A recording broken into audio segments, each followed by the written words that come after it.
Bem-vindo a Jacareí, um vilarejo que cresceu com o ciclo do café, prosperou com a sua vocação industrial, com uma riqueza cultural e arquitetônica, uma cidade com muita história para contar. Então, antes de começar o vídeo, já deixa seu like, compartilha com o mundo, se inscreve no canal e bora lá!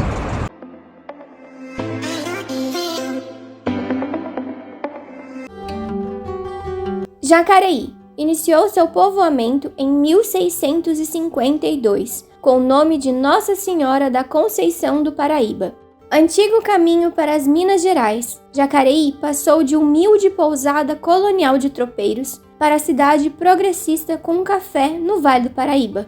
Pertencente à região metropolitana do Vale do Paraíba, essa cidade está a 82 quilômetros de São Paulo. Para começar a nossa viagem por Jacareí, nada melhor que conhecer o lugar que trouxe grandes mudanças para a cidade, o Pátio dos Trilhos.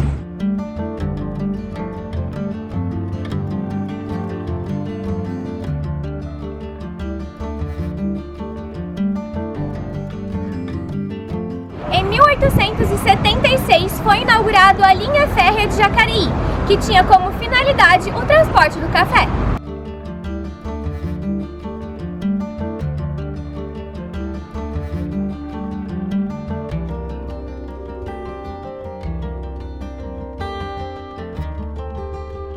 Hoje, o espaço foi transformado no Complexo Cultural Pátio dos Trilhos.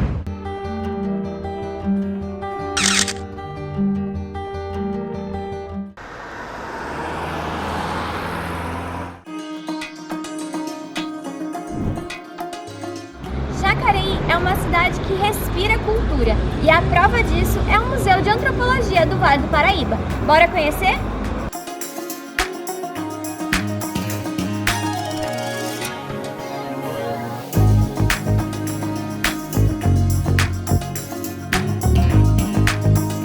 Estou aqui com a Selma, diretora de patrimônio aqui de Jacareí, e ela vai contar um pouquinho sobre a história desse casarão incrível. Bom, primeiramente, muito obrigada, por vocês estarem aqui nesse sábado. Estamos aqui no Museu de Antropologia do Vale do Paraíba. A gente chama carinhosamente de MAV, O MAV ele é um museu tombado pelo Estado, pelo CONDEPHAT, desde idos de 1978. E desde a década de 80 ele transformou-se em museu, Na verdade, ele não foi construído para ser museu, Ele foi construído para ser casa de João da Costa Gomes e Leitão. Escravocrata, cafeicultor, um homem muito de relevância no quesito assim de riquezas na cidade, mas foi uma pessoa não muito quista, até mesmo junto à sociedade. Com o falecimento dele, esse prédio foi doado para o Estado. As filhas doaram o prédio, o solar, E aí foi construído aqui, foi adaptado para abrigar a Escola Estadual Carlos Porto. Essa escola ficou aqui nesse local por mais de 80 anos. E aí houve uma conversa lá em idos aí, quase anos 80, finalzinho dos anos 70, a sociedade, um grupo de pessoas, na verdade, de Jacareí, eles se uniram para preservar esse casarão, porque outros ícones referenciais na cidade já estavam sendo derrubados, literalmente, não era nem tombado, era tombado mesmo, destruídos, e eles se uniram para preservar.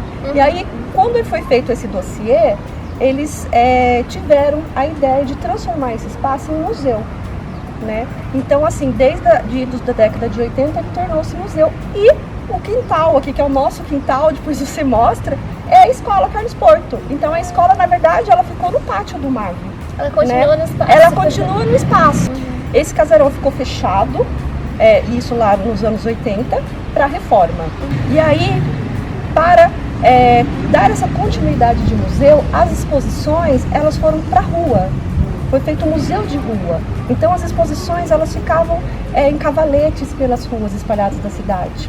E aí quando houve a inauguração, aí os primeiros acervos vieram para cá. Porque o museu, às vezes as pessoas vêm, elas têm essa eles acreditam que é um museu de Jacareí, mas ele é um museu de antropologia do Vale, Então ele conta a história do homem do Vale.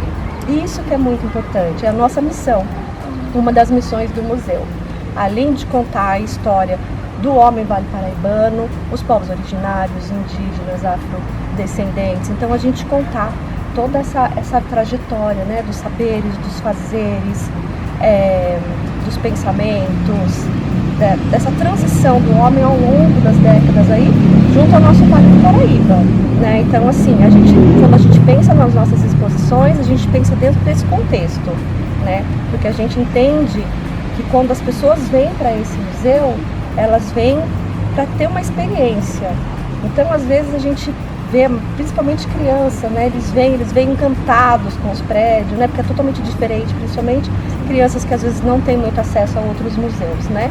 Eles vêm encantados com esse espaço, com a arquitetura, que é diferente, né? Então, assim, para cada um que passa aqui e que leva um pouquinho do museu, que se encanta com alguma coisa do museu, já é uma lembrança, já é uma memória que vai ficar no coraçãozinho dele e ele vai transmitir isso de alguma forma. E é uma memória pro casarão também. E é uma memória pro casarão. Ao longo desses anos, né, quantas histórias não passaram por aqui, Com certeza. né? Então isso que é muito forte, isso que é muito importante, isso que fica registrado no museu. E ele é um museu tombado, né? Ele é tombado pelo Estado, então assim, a gente tem que ter alguns cuidados. Ele é um museu em taipa, ele é um prédio construído em 1857, então a gente já está falando aí, ele está saindo aí de um período mais colonial e já partindo para o neoclássico, porque a gente vê alguns elementos de ferro, né? Mas ele de ferro, as vergas, o vidro, mas a gente ainda tem esse quadrante assim bem formatado de casarão quadrado, né? E a taipa, que é muito forte, muito impregnada. Então, quando vem as pessoas aqui que nunca viram uma taipa, a gente tem, depois você vai ver no piso superior, que a gente tem uma parede toda descascada, mostrando a força da taipa, e é proposital, é para ação educativa, né? Então, assim, isso é muito importante, né? Mostrar essa técnica construtiva também para as outras gerações, porque isso está em voga novamente, né? Pensando na sustentabilidade, pensando no meio ambiente, as pessoas estão trabalhando com isso novamente. Então, isso é muito importante. E aí, por ele ser tombado, a gente tem certos cuidados, né? Qualquer modificação, a gente tem que pedir autorização, a gente não pode mudar da nossa cabeça, né? E a gente preza por ele do jeito que ele é, né? E a gente vai cuidando conforme a gente consegue.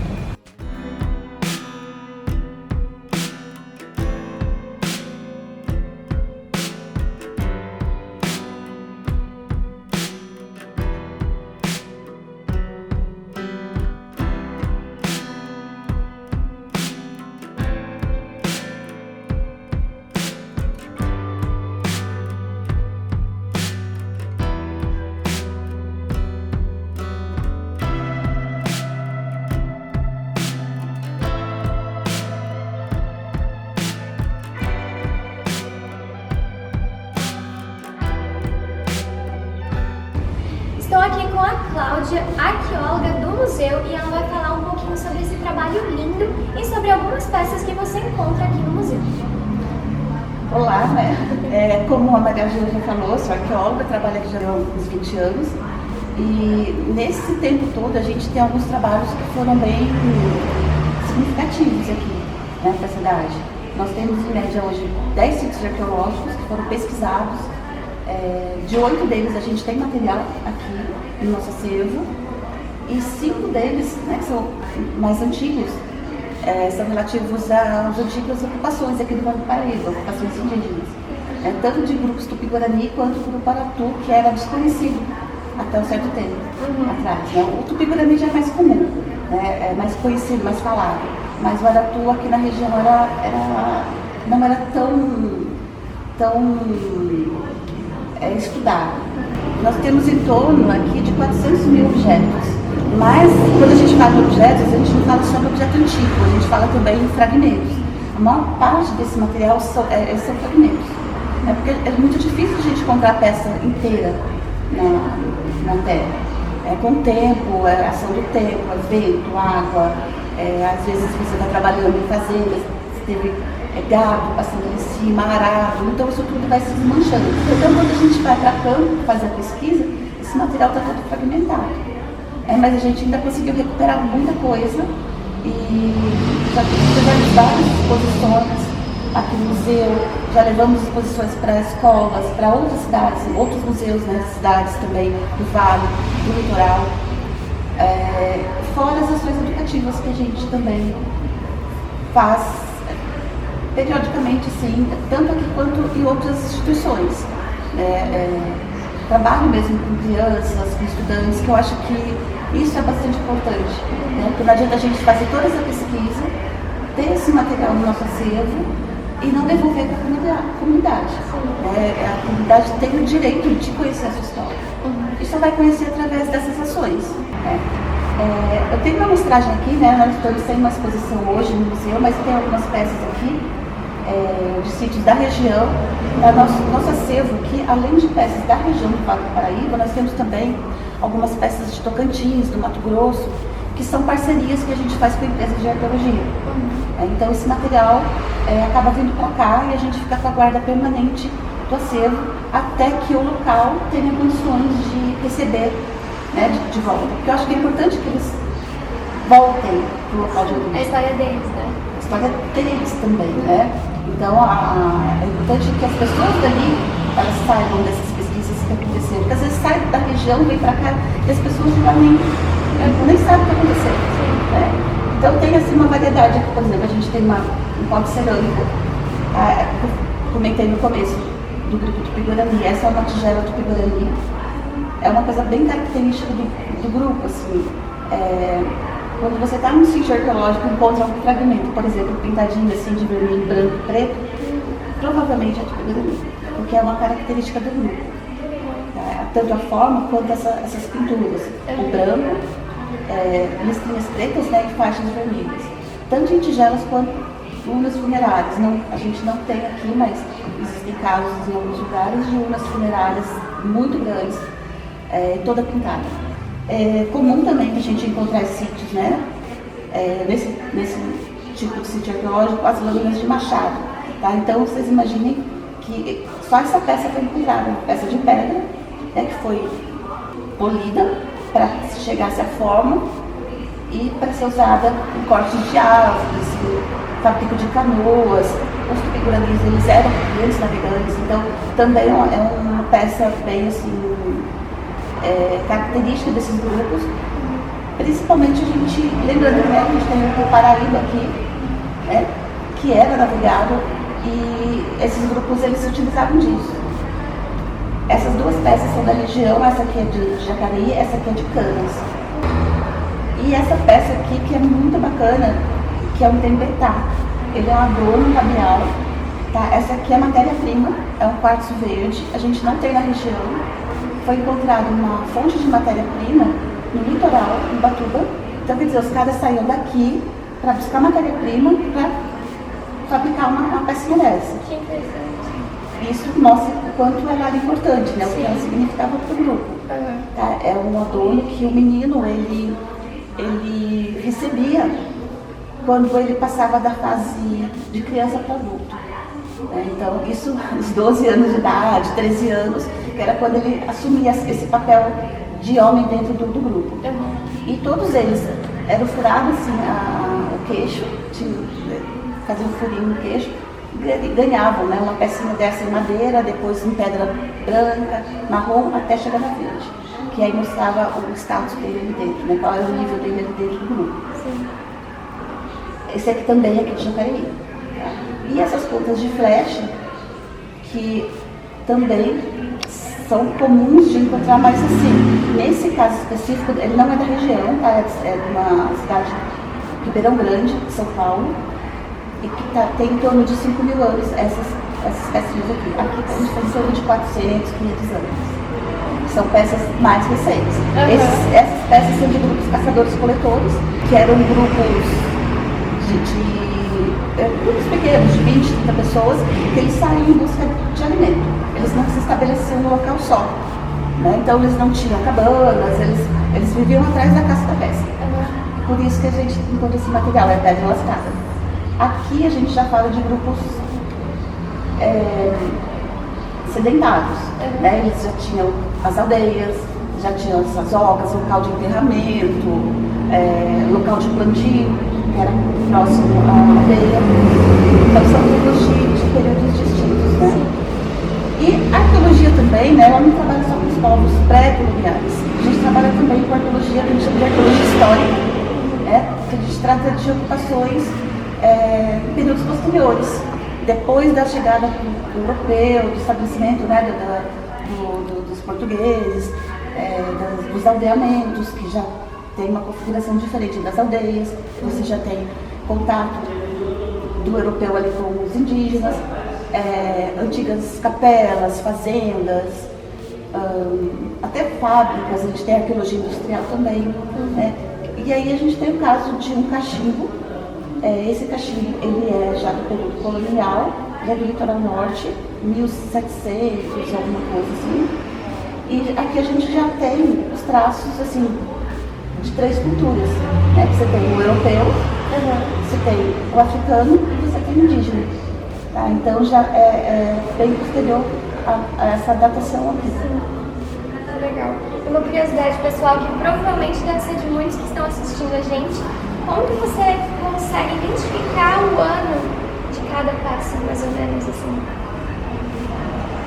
Por exemplo, aqui, né, nesses sítios que são mais recentes, a gente tem informação documentada. Né? Você tem documentos em cartórios, igrejas, sobre as fazendas, essas ocupações todas. E também, por exemplo, ao restante, você tem que trabalhar sempre pensando num contexto. Né? Você não trabalha só com o material. Você tem que... Onde é que esse material está? O que tinha próximo a ele? Aqui foi a escavação no quintal de uma casa. E aí, no quintal dessas casas do século XVIII, não tinha coleta de lixo. Então eles faziam um buraco no fundo da casa, jogavam lixo, jogavam terra, jogavam mais lixo. Isso aí vai te dando a ideia de datação da peça. E junto com isso você encontra, por exemplo, peças de porcelana, de louça, que tem marquinhas das fábricas. Aí você vai na documentação histórica, de quando é que era essa fábrica. Então essa é a referência que a gente tem. Período histórico, mais fácil, mas é menos complicado de você datar. Né? Agora, com relação ao material pré-colonial, você ainda não tem essa documentação, aí você tem as datações físicas, químicas, que é feita com uma amostragem. Né? Então, retirado pequenas parcelas da cerâmica, e aí tem toda uma forma de se datar, através da carbono 14, da termoluminescência, no caso de outros materiais também, tipo ossos, conchas. Então tem toda essa técnica que sai um pouco da parte da arqueologia, mas é também arqueologia, né, que vai para a química, para a física. Na verdade, a arqueologia ela não é uma ciência que trabalha sozinha. Né? A gente tem uma interdisciplinaridade ao trabalhar, né? Porque você precisa desses outros profissionais também. Bom, queria agradecer aqui muito a Maju, no canal dela Bora Viajar pelo Mundo, que hoje esteve aqui no Museu de Antropologia do Vale do Paraíba. Já convido a todos para seguirem o nosso Instagram do MAVE também, @mave.museu, e a página da Maju. Só para vocês saberem, convido a todos a conhecerem o nosso museu. O museu aqui, ele fica no centro de Jacareí, rua 15 de novembro, 143. Ele fica aberto de terça a sexta, das 9 às 16h30 e aos sábados, das 10 às 16h. Não cobramos ingresso, é totalmente gratuito. Venham, conheçam Jacareí, conheçam o Museu de Antropologia. Serão todos muito bem-vindos. Eu que agradeço, Sérgio e Cláudia, pela oportunidade de mostrar um pouco mais sobre a história, sobre o museu. E eu também recomendo muito a visita de vocês aqui pelo museu. E claro, continue assistindo para conhecer um pouco mais sobre Jacareí.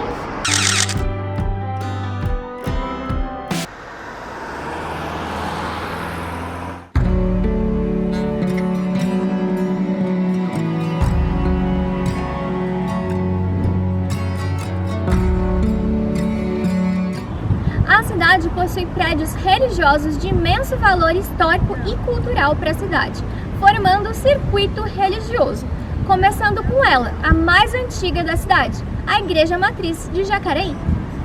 A sua história começa com uma pequena capela construída em 1654, porém no século XVIII ela foi demolida, dando lugar à atual Igreja Matriz.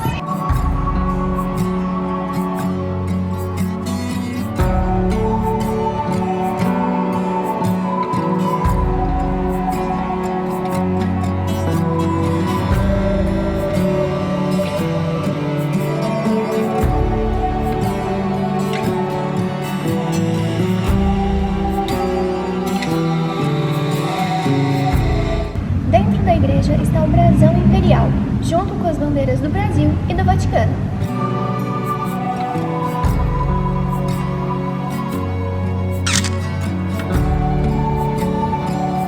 As festas se tornaram uma tradição na cidade, sendo as de mais destaque a Folia de Reis, as quermesses e a Feira Regional do Bolinho Caipira, um patrimônio cultural de Jacareí.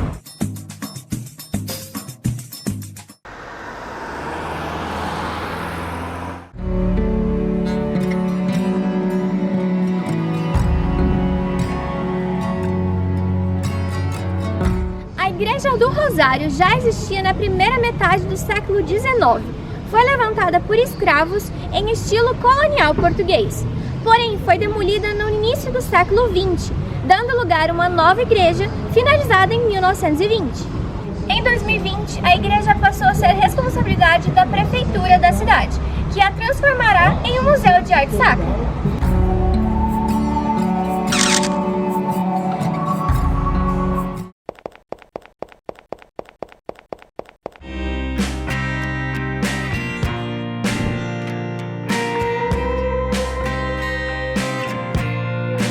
Localizado no coração da cidade, o Mercado Municipal teve sua história iniciada em 1876.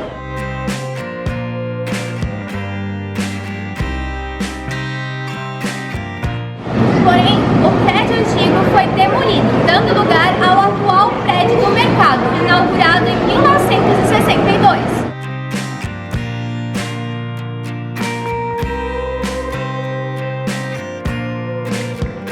E uma parada obrigatória aqui no Mercadão é o Pastel do Célio. Bora lá?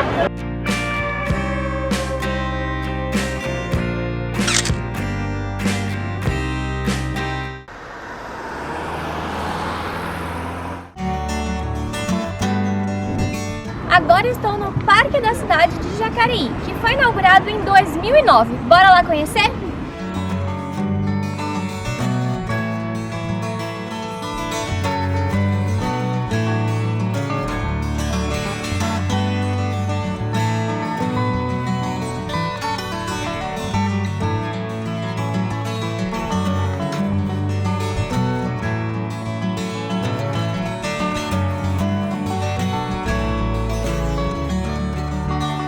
O parque reúne o esporte, a cultura, o lazer e a natureza em um só lugar.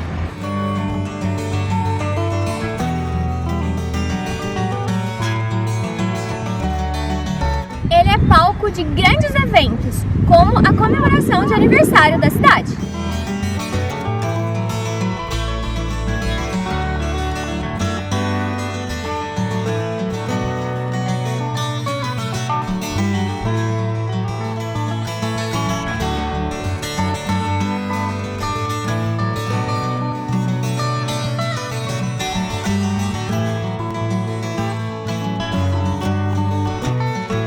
Além de seus parques, a cidade conta com trilhas de cicloturismo, aras, o viveiro municipal e a banhada pela represa do Jaguari.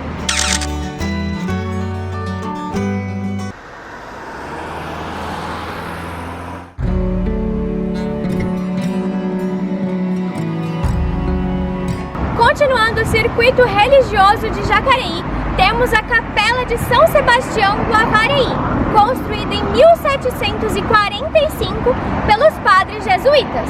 A igreja bicentenária não é tombada, por isso, ao longo dos anos, sofreu algumas modificações, não permanecendo suas características originais.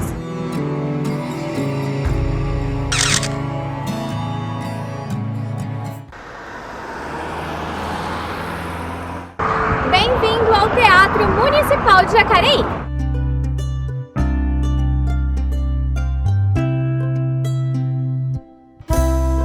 A Sala Ariano Suassuna faz parte do complexo Educa Mais Jacareí.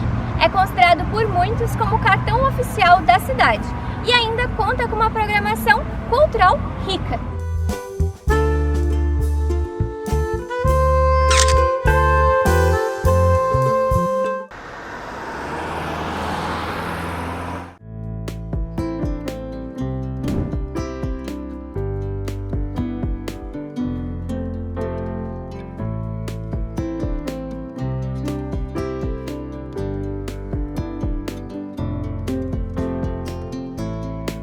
Agora estou no Parque dos Eucaliptos, totalmente revitalizado em 2015. O parque conta com um palco para apresentações culturais e acesso à Biblioteca Municipal Macedo Soares.